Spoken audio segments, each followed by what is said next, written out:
எனக்கு கிடைச்ச இந்த பத்மஸ்ரீ விருதானது டெல்லியில் உள்ள பாரத் மண்டபத்தில் உள்ள அந்த 27 அடி உள்ள நடராஜருக்காக எனக்கு கிடைச்சிது. ஏன்னா குறுகிய காலம் இதுவரைக்கும் உலகத்திலே இதுவரைக்கும் நடராஜர் சிலை உலகத்தில் பெருசு பண்ணதில்லை. 27 அடி உயரம் 21 டன்னில் நான் பண்ணியிருக்கேன். என்னுடைய குருநாதர் பண்ணது கன்னியாகுமரியில் உள்ள வள்ளுவர் சிலை, நான் பண்ணது தலைமையில் உள்ள சிலை. எனக்கு மறுபடியும் சொல்கிறேன், பாரத பிரதமர் அவர்களுக்கும் மனமார்ந்த நன்றி தெரிவித்தேன். வணக்கம். நான் தமிழ்நாடு தஞ்சை மாவட்டம் சுவாமிமலையிலேருந்து வந்திருக்கேன். என்னுடைய பெயர் ராதாகிருஷ்ண ஸ்தபதி, தகப்பனார் பேர் தேவசனாபதி ஸ்தபதி, குருநாதர் கணபதி ஸ்தபதி. எனக்கு பத்மஸ்ரீ விருது கிடைச்சிருக்கு.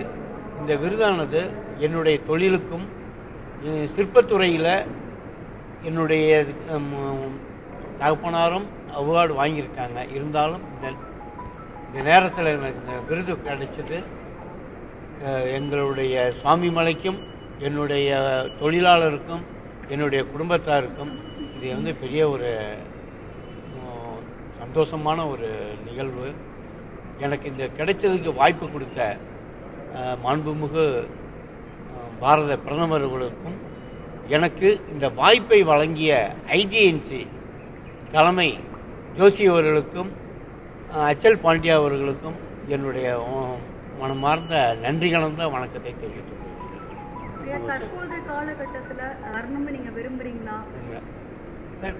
இல்லைன்னா எனக்கு இந்த விருது கிடைச்சது, இந்த பத்மஸ்ரீ விருது கிடைச்சது எங்கள் தொழிலுக்கு இதுதான் முத.